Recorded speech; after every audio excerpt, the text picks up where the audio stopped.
everybody to this is actually the 13th episode of season 2 of Let's Do Lunch. Today is Wednesday. It is our Business of Games Day, where we tackle all issues about the exciting game industry and what's going on in the space. Wow, I just have to say yesterday's NFT session was amazing. Thanks to everybody who turned out for that. We had some great questions and a really engaged audience. So appreciate all the interaction we had yesterday. As a reminder, we love to know who is here today. So just as my colleague Laura just did in the chat, please introduce yourself, say a little bit about what you're working on, drop your LinkedIn in.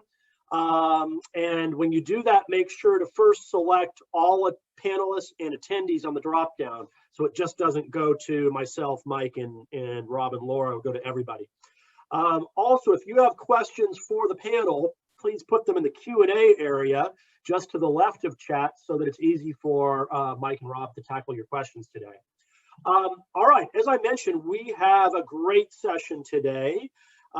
We have Chief Operating Officer of Capcom, one of the leading publishers in the world, Rob Dyer. Welcome, Rob. Ed, thank you, my friend. Great to see you virtually. Great to see you. Great to have you on the show. Thanks, buddy. And the moderator with the most, Mr. Mike Vorhaus, CEO of Vorhaus Advisors. Mike, I like the bottle of wine on the table back there. Yeah, I'm just having a little virtual wine. It's, 5 p.m. somewhere. I have a new computer, so I'm looking for a USB port, which this computer doesn't have. So we're already just going to wing it. Rob Dyer, gosh, I should be paying the game industry to let me be involved. It is such a pleasure to be here with one of my oldest friends in the industry, one of my youngest old friends in the industry, longtime friends in the industry, Rob Dyer, currently Chief Operating Officer of Capcom, had a spectacular series of jobs. I've always loved his video distribution job, Crave Entertainment, because they're the only company to come out with a PS2 game about poker in the same year that it came out with a PS2 game about the Bible. Go top that. True statement. True statement. And then big years at Sony as SVP, big years at Zynga, did some investing, has done some advising, did a little startup or two on his own, and is now the head of all the operations, I guess, in the United States for Capcom, Chief Operating Officer at Capcom. Some of our greatest joys have come as children from Capcom titles, to be sure, and on into adulthood, which makes me want to ask you a question, Rob. Yes, sir. Maybe, not the only question today. Okay. Were you into this stuff as a kid? I mean, I look at your LinkedIn and it's like Disney, Crystal Dynamics, Crave, Sony, Zynga. I mean, it seems like you've been playing games instead of working all these years. Did this start as a pop culture thing for you, or? Well, buddy, listen, I'm dating myself on this, but games weren't a big deal. I was, look, we were one of the first families on our block to have a Pong machine, which, quickly and very, very quickly became boring. But I was an outdoorsy type, man. I was in Boy Scouts, a proud Eagle Scout, no less. I spent a lot of time outside and really didn't get into games until I graduated college and started checking out this industry. And then I got very into games as I started looking at what I wanted to get into. And then I started really playing. Well, you were right. You had an industry that supported your entire adulthood. Yes, it has. It's been a great ride. I still enjoy it. It's been wonderful, particularly the personalities and the people I've met, including you and a lot of the folks that are online that I see right now. It's been, without a doubt, a very gratifying experience. I did get warnings from people that they were going to pay a little attention to us today. So we're going to get to your brilliance. Here's a new friend of mine, Connie Brandmeyer. Nice to see her on with us today. I'd like to bring just our buddy Jeff Hilbert, our good friend Josh Gutfriend. Oh, a lot of good friends here on today. We'll come back and say hi to more of our buddies. Showbery, the man with two names, almost the same. Okay. Favorite game, Rob. Favorite game. Favorite Capcom game ever, and then favorite game ever. So favorite Capcom game ever is going to be Mega Man. I'm a big Mega Man fan. I'll give you why, because I love the platform game genre. And so my favorite game ever would have to be Pandemonium. So any of you guys that remember Crystal Dynamics, which is my first love, my real entree into this business, we had a wonderful little game called Pandemonium. It was done by Toys for Bob, some good friends of mine, Paul Ritchie and the Ford brothers up here in Novato. And it was basically just a very cool, fun, completable game.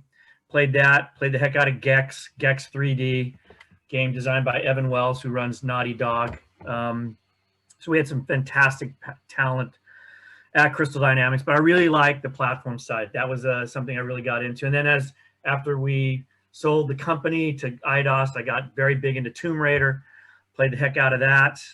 Tomb Raider 3 in its heyday before Tomb Raider 4, which was not that much fun.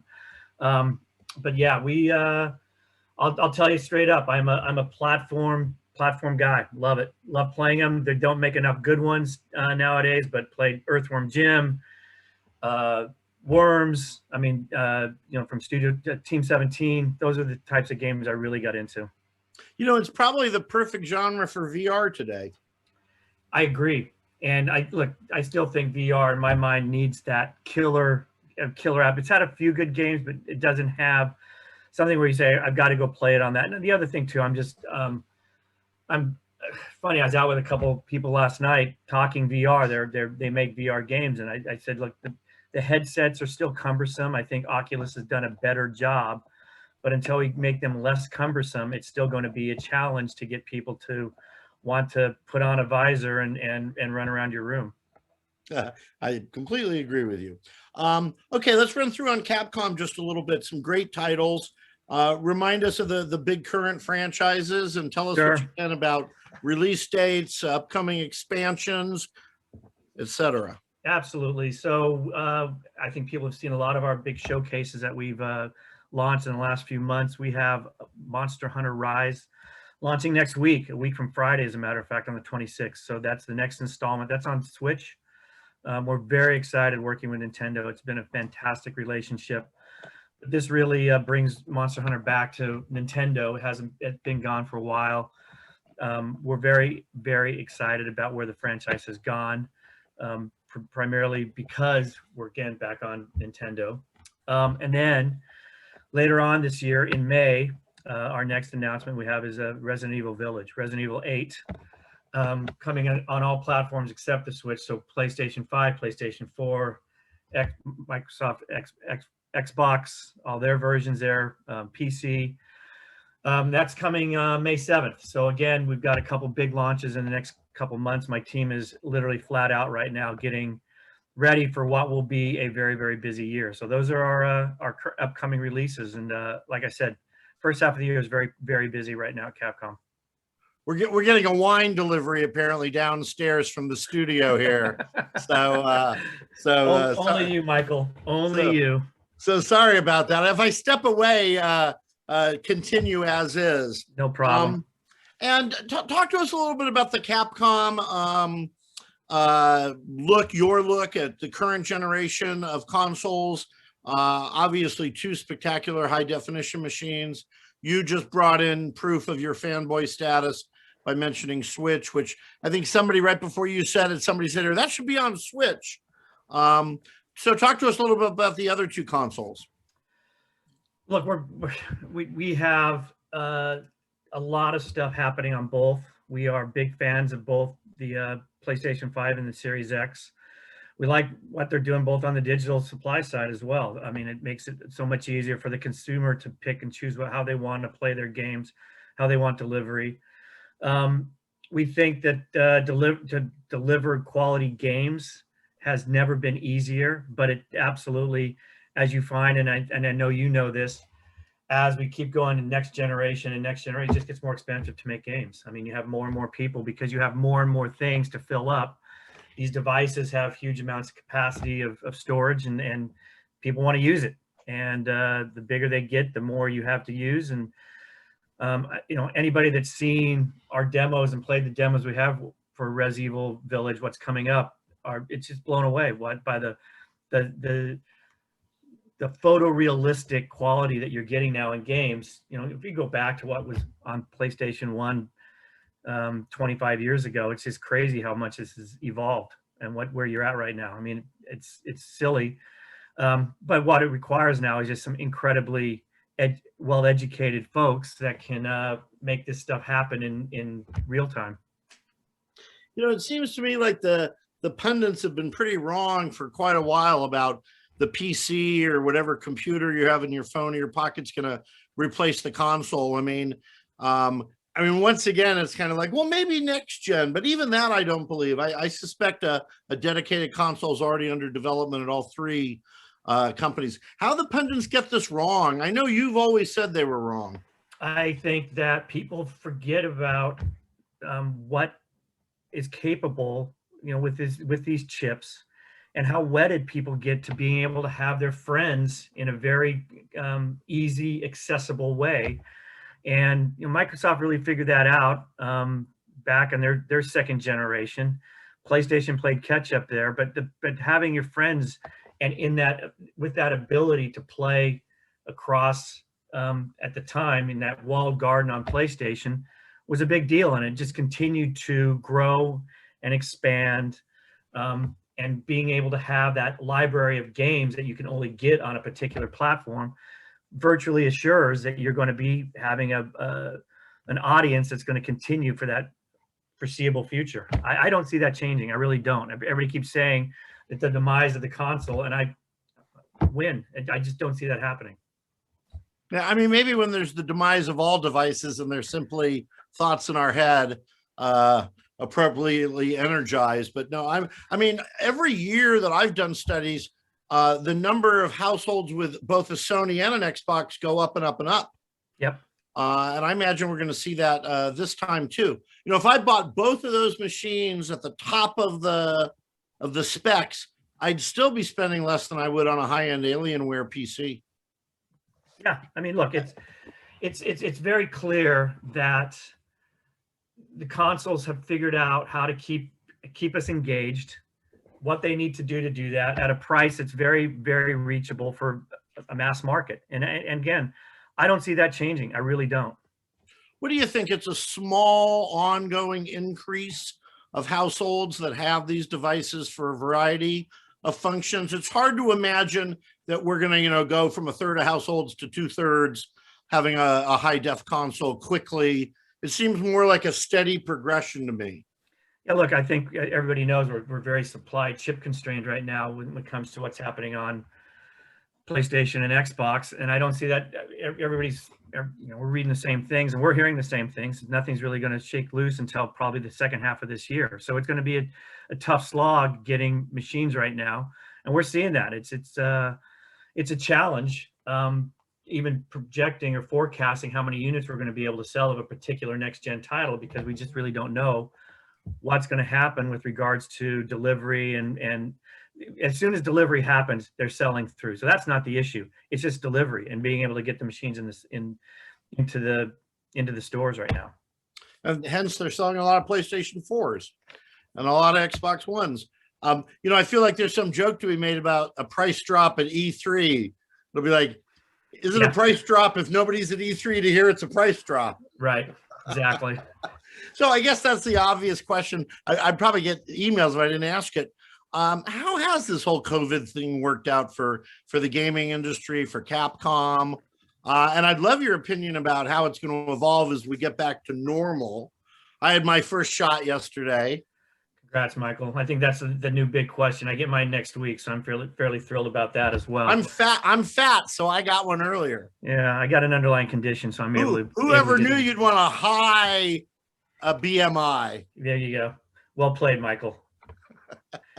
How do I think COVID? What's it been like for you guys at Capcom? It's gone. You know, look, we've reported things how well it's been. I mean, I think what you're finding is that people are mining catalogs across the industry. Nostalgia's taken hold. People are playing Street Fighter 2 and going back to the old Mega Mans. There's a lot of this happening across not just us, but all publishers. And so it's been a great time to be in video games. Great time to be in any games, mobile games, and you're seeing that reflected in share prices. You're seeing that reflected in the amount of transactions that are happening around the M&A side of the business. It's a great time. Now, what do I think is going to happen as we come out of this? People just aren't going to spend as much time in front of their machines. And if you're like me, I'm dying to get out and spend time and travel again, go to a ball game, go to live music. I can't wait to get to the beach and be able to hang out. You know, being locked down here in California, it's been very difficult. So I don't see that amount of time being spent mining catalogs and having people spend the amount of time there. They're going to want to change that. So that's going to be the biggest change. I think there's going to be challenges for all publishers in this business to be able to anniversary what we've done this past year. It's not going to be the same. So as we come out of this, I think we're going to have a similar situation the first half of this year, and it's going to get less and less pronounced as we go in back half of 2021. Yeah, it really makes quarterly, that was kind of 2 years of nonsensible quarterly comparisons, no matter what it is, units, revenue. I guess moving averages are a good reason for doing that. Okay, let's we talked a lot about console. We love console, but we also know that a lot of our fondest genres have their early lives in PC, and we obviously know there's been some huge PC games out lately. How do you kind of handicap the AAA high def PC game world today, and what do you love out there, and what should we be noticing? Look, I think that the PC once upon a time, it was a very different marketplace with regards to what games were popular on PC versus what was happening on console. And I think nowadays, as a publisher that does it across console and PC, you just don't see people differentiating that. Now, is the PC better for certain style of games, the massively multiplayer games? Sure. I think that but those differences have really become very minute versus back in the day in my Crystal Dynamics and IDOS years, where PC was the only place you could play those games versus where they are with console. So I don't see a big difference with regards to the games per se. Obviously it's nuanced, and people always talk about performance. You get on the high end, your rig at home when you can have it all customized and what you have going on there. I don't see a real difference with regards to content and what's happening there. What I have found is that as a publisher, we have to spend a lot of time making sure that we're taking advantage of all the bells and whistles that exist on a PC and what we can do with that, because the players demand it. They expect to be able to take advantage of the bells and whistles on their rigs. And if we're not providing that, we're going to get slammed, and it's going to show in our sales. So what we have, again, it's not just my time at Capcom, but pre this, when I was at PlayStation, we saw the games and people really spending a lot more time accentuating what they can do on a PC. And give us a bit of your POV on the mobile platform then. You spent a few years at Zynga, and yep, you've been known to whip out your phone and play a game or two. Yeah, I think, look, I think that there's still great growth in that. I don't believe that you're going to see any fall off. And in fact, as you quite aptly pointed out, Mike, playing on your phone is in conjunction with what's happening on console when you're at home. This is just easy. When I'm sitting on the ferry or doing whatever, you play a game. The fact is, that's where you see the big differentiation with regards to what games come out, what's happening on mobile versus what happens on console. You might see some things dumbed down, and there's still games that just don't function well on touchscreen that will only be worthwhile with a controller or with a mouse and keypad versus what you have on touchscreen. Fast twitch things, fighting games, for instance, Street Fighter is a tough. We did Street Fighter on mobile. It's a tough play versus what you have on console. You're going to have shooters, very tough. Some companies have done very well. Activision figured it out with Call of Duty and how they partnered with Tencent and what they did there. They did a brilliant job on that. Those have been tough genres to do well on mobile. But again, there are certain genres, the quick, easy, fast twitch, fast, easy games that you're going to be able to just pick up and play. Those will continue to be a big deal. I think listening to your analysis, mobile's going to have less of a post-COVID drop than the larger devices at home. Correct. And I think that, again, because it's going to be on the go, people are going to be out and about. And what are they going to do when they're on transportation, whether it's on a plane or going via train or wherever they're going? You're going to be able to pull out your mobile device, whatever that is, and play games. And then that's, we're used to seeing people do that on planes sitting next to us all the time. It's going to, as we start to get back on planes, you're going to start seeing that happen a lot more.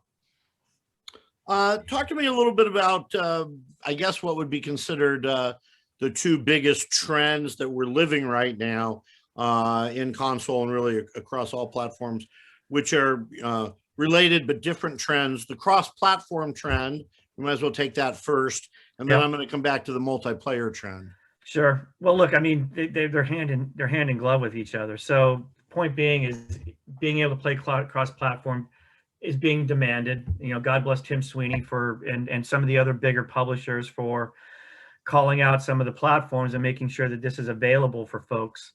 And so that we can play our friends outside of the walled garden that once existed, particularly on PlayStation.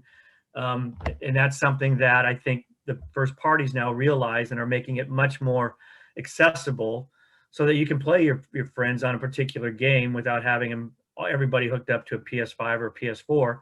You're able to play across other platforms. And I continue to think and see that is going to be the way forward. And I'm a strong advocate of that. Back in the day when I was at PlayStation, we did a deal with Valve that allowed us to do cross-play from PlayStation to PC with their games. And it worked out great. It was fantastic. Didn't see any issues. Once I left, they shut it down at PlayStation. So I was frustrated, but at the same time, we saw that there was value in doing that. And I know that there had been a lot of conversation back in the day about what they did or didn't want to do with that. But I'm, again, a big proponent of having crossplay, which leads to multiplayer, which to me right now, look, with Capcom, I think multiplayer and single player games can coexist in the world. People were saying for a long time when certain games got killed and they were single player games that there was going to be this shrinking of the market and people were not going to be playing single player games. And Capcom, we have some brilliant single player games. Resident Evil coming out, that's the way it's done. That being said, if you're going to have multiplayer live op games as a service, those are the ones that continue to live and breathe on and on and on. And I see both of these coexisting on a go forward basis because people want both experiences. I see consumer demand in work I do for a single player experience, even if it's a heavily multiplayer game. Yep. I don't know if that's a brand attachment or it's a practice or it's killing some time. I mean, presumably the play length is longer in multiplayer. Any insights into monetization in a multiplayer environment? It must be higher, I would imagine, than in a single player environment. Yeah, I think that, look, you get more usage out of it, and the fact that you're going to have multiple players in this thing makes it a lot more relevant. But yeah, I think the fact is you definitely want to have some kind of multiplayer aspect in order to continue to drive revenue. I mean, those are the games that really seem to generate the longevity and give people more ways to spend more money.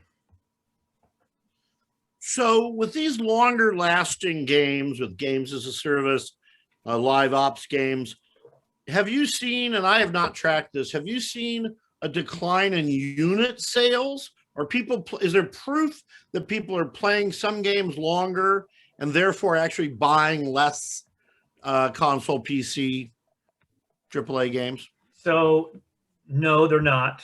And in fact, as I think we've seen it, there's been a growth on it. I think what's happened, Mike, over time is that we've seen a shrinking as to the number of games that actually come out.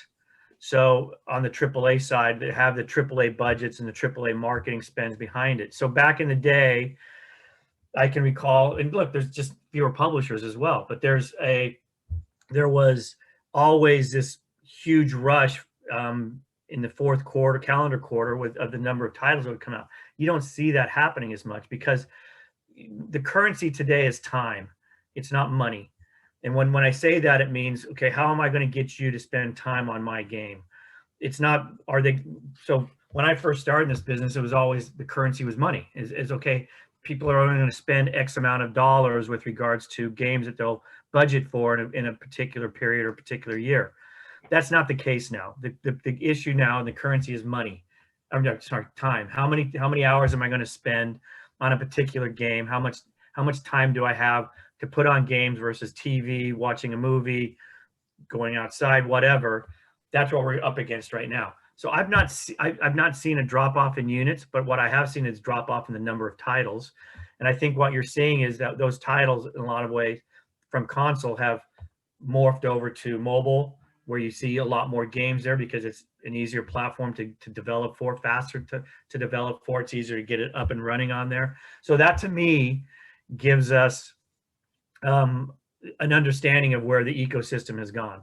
Again, it's just so expensive to make games AAA style for a console and for a PC for that matter, that we are really, the fence is around how much we can spend on each of these and how many you're going to do. And that's why you see companies like EA and Activision, Capcom limit the number of titles you put out like that, because you can't compete for people's time with that many new AAA titles coming out. Good overlap with movies. Same situation, I'm pretty sure, for the blockbusters. If somebody did not tweet a minute ago, currency today is time, and attribute it to Rob, now tweet it, but attribute it to me, please. Sometimes what seems so obvious and so easy to say is so important. I think that's maybe one of the most important simple phrases of the last 5 years. Seriously, Rob. All right, let's hit on DLC. Yeah. Important to everybody in the industry. Some people making more money on, some people think they have games that fit it better. How do you feel about it today, and where do you think it's going? You think the industry is in the early stages still of DLC? So I think we are middle innings of DLC. I think people are when I say people, publishers, developers have figured out how to do it without being obtrusive. We still get our hands slapped when we are making it so that we have to go purchase things in order to win. I think that is a big, still continues to be somewhat of a problem. It's not nearly the problem it was 10 years ago. But I think we've figured out how to be elegant about DLC, and we've had some very good examples of what to do and what not to do, and we've learned from that. And so I know we use DLC. We what we call title updates with new characters, new monsters, new things that will come out in a Monster Hunter environment. We do the same thing in Res Evil. So there's things that are very appropriate, and I believe our industry has gotten better at it over time, because again, we weren't great at it when this first started. We were actually pretty crappy at it. This is going to be the most quotable interview. Be elegant about DLC. Tweet that, and again, please attribute that to me. Rob, seriously, that's just so well said. We're going to take some questions because we got a lot of friends here sending us questions. Good. One or two of them, I'm not 100% sure if these are like setups. Here's our buddy Colin, Sebastian. I don't know, Dave Zemke. There you go. Eric Williams. Oh my God, we're getting out the OGs. Guy Bendoff, all the way from the state of Israel, fully vaccinated. Hilbert's on his second bottle of wine. Flesher is multitasking, I'm sure. We got Mike Gallagher's joining us. We got, boy, I tell you, it is the OGs because it's the most male audience I've seen in 2 episodes. By the way, I want to thank Ned for those residual checks. They've been really appreciated, Ned. They bought me a lot of virtual wine. I'm dying to ask you for just a tiny bit of advice. A tiny bit of advice for people that want to do business in gaming in Japan. Just a couple of kernels of advice. In the old days, it would have been move there in the 70s. And a little bit of advice also for entrepreneurs, regardless of nationality. And then we're going to wade into the dark area of these questions. Okay. So doing business in Japan. So I've spent a lot of time in Japan. One of my first jobs was working with Disney, and I spent nearly a year there helping set up the distribution channels there for our home entertainment group. And the one thing I found is just make sure you have a great partner there. And it still holds. It's very difficult to go in there by yourself. And I think it's always good to have a partner, have somebody that you're publishing with or distributing with that can show you the ropes that you can learn from, because to try to do it by yourself, it's very confusing. It's very difficult. And so I'm a big proponent of partnering with, whether it's a big publisher, a small publisher, but somebody that you can learn from. And that's true in other countries too. Yep. Equally true now as it may have been 20 or 30 years ago. Yep, absolutely right. I bet people make that mistake more in Japan these days, figuring it's just become, such an established Western culture. Look, we all know that that's how you have to do business in China, but we got Hilbert online here who spent a ton of time there, and he'll tell you the same thing. You need to have a great partner when it comes to doing stuff there. The biggest issue in Japan as well is people think, because it seems so Western. By the way, yes, it is more Western, but at the same time, you really need to have a good partner if you want to get. First of all, you have to make sure your product works in the marketplace. A lot of Western titles don't, and you have to make sure that they are taken to the Japanese taste. And having a partner that can help you do that is still incumbent in order for you to make sure you have a level of success there. And where do you feel Western IP and Western style art and games have kind of done well in Asia? There's certainly green shoots in China of success of Western IP. Look, I think it happens. A lot of it's been online, God bless games like CSGO and Riot with League of Legends. Activision's finally cracked the nut. They've figured out what needs to happen with Call of Duty, with their mobile game. But the biggest issues are making sure you have an Activision, again, with the Blizzard titles. I think the biggest thing has been PC has worked very well because consoles had a difficult time breaking out of Japan. So China hasn't had the foothold you'd want. And making sure you have a mobile version of what you're trying to do, because again, everybody's playing something on mobile. So those are the two big ones. We've seen announcements that PlayStation and Nintendo are both going to be getting their consoles out in China, which is a big deal. And so I think that those are going to help us raise awareness on our Western games. But again, you just have to make sure you're partnering with somebody and have the sensibilities for those territories in order to make sure you're going to be successful. I'd love to have Laura Somerville, our deputy head of DO, invite us back and a few other people and talk all about the Asian market and the different markets. And I'd love to talk about whether you could make a console a luxury item in Vietnam and so on and so forth, but we're not going to. Entrepreneurs, there's a million people out there wanting with brilliant ideas and wanting to raise early money. What do? I got a game idea. I think it's pretty good. I haven't had a lot of experience in the industry because I'm young, but I know I got a good game idea. What do I do? Well, I think your idea needs to be translated or transferred to what we call a vertical slice. And so before you can really raise money, if you don't have a reputation or have a pedigree of having done games in the past, you're going to need to create a vertical slice, show people what the game looks like, the look and feel, what you're going to be able to play, and have that sense of, this is what I'm going to get. And once I build it out, this is where it's at. Then you can take it out and shop it. And you can go see people like Jeff Hilbert, who can be your agent and show you the ropes as to where you need to go in order to get funding in order for you to create your game. But that to me is where people get it wrong. They do pencil and paper sketches, or they have the big idea. You're going to need to have your programming in there, have some design, and show folks exactly what it looks like in order to get that look and feel, and have that vertical slice prepared in order for you to really get people to grok and understand what you're trying to do. Oh, nobody's listening to us right now. We've already over promoted Hilbert. We've already fulfilled our minimum guarantee to him. Okay. So we don't need to mention him anymore. We can move on from there. Great. Yeah, okay. We got the under promoted people. All right, these are some great questions. I love all of you. Julian Velicita, who probably butchered his name, has 3 questions, which Okay. he gets some credit for that right away. I love Sarah Blandy's question. I know Street Fighter characters were brought to Epic Games Fortnite. How does a deal like that go down?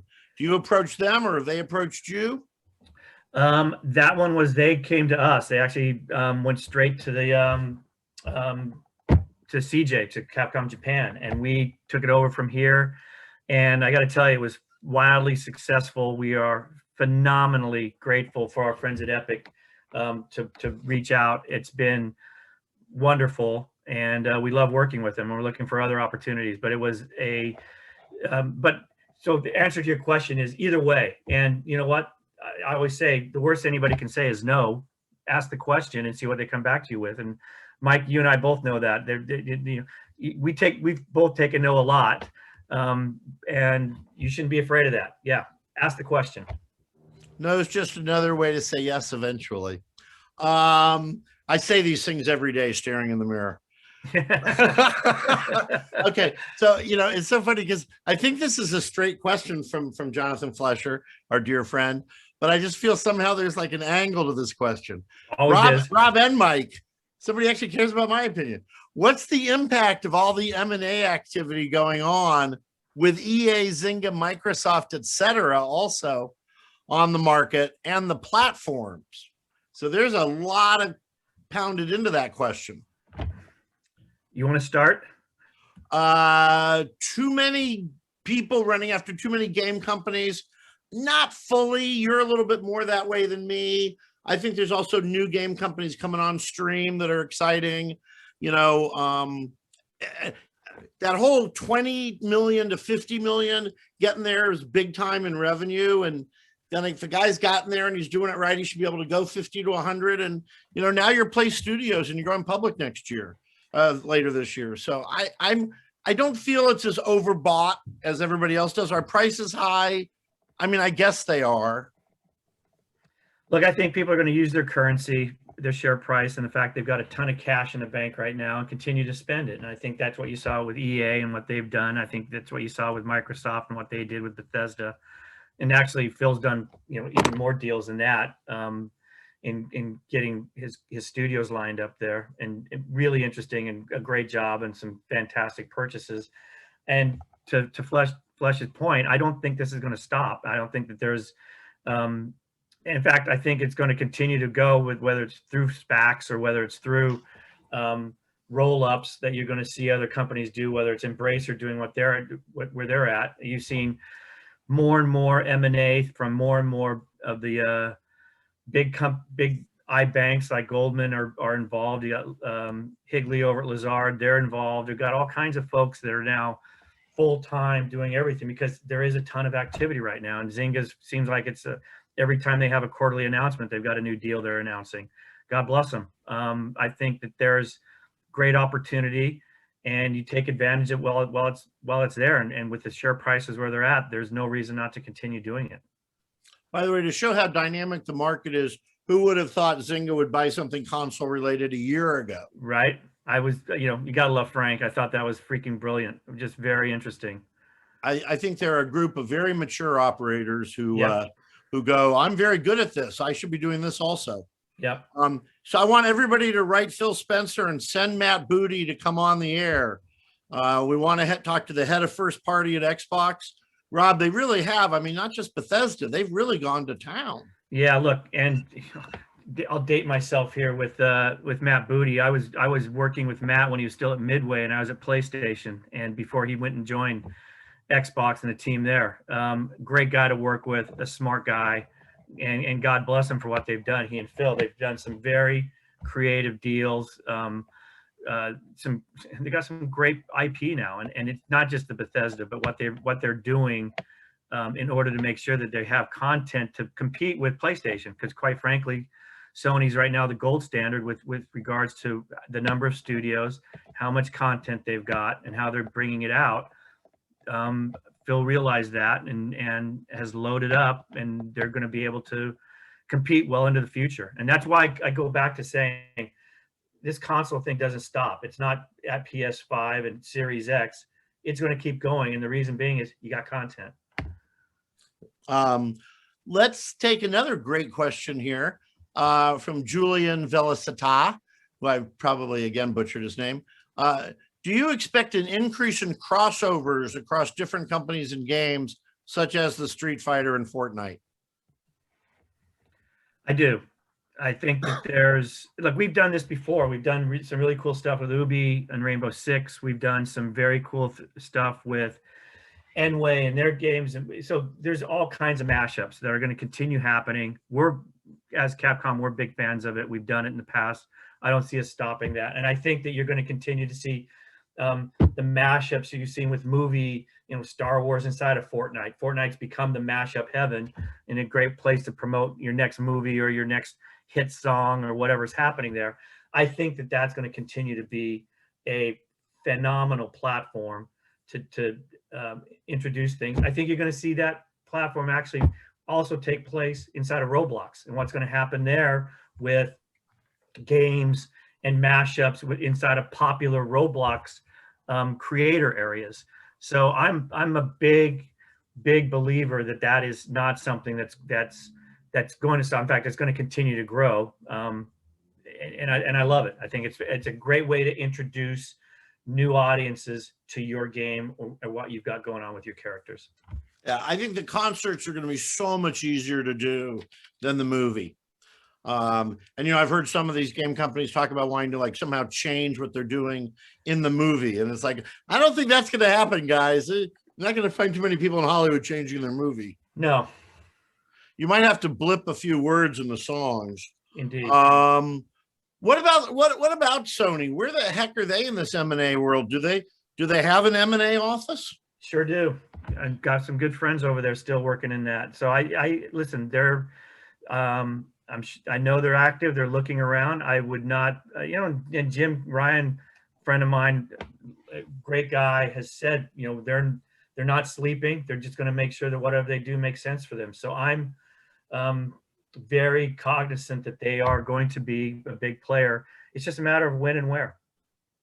Now, if I buy a big, huge console game company and I'm a first party, I'm slitting my throat if I don't let them publish on both platforms, correct?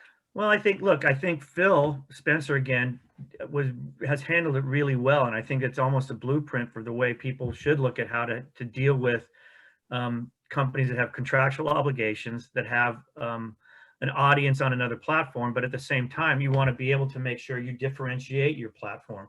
And what Phil has done, particularly with their Game Pass, is making sure that those games are available on Game Pass, so it gives an immediate boost to their subscription model.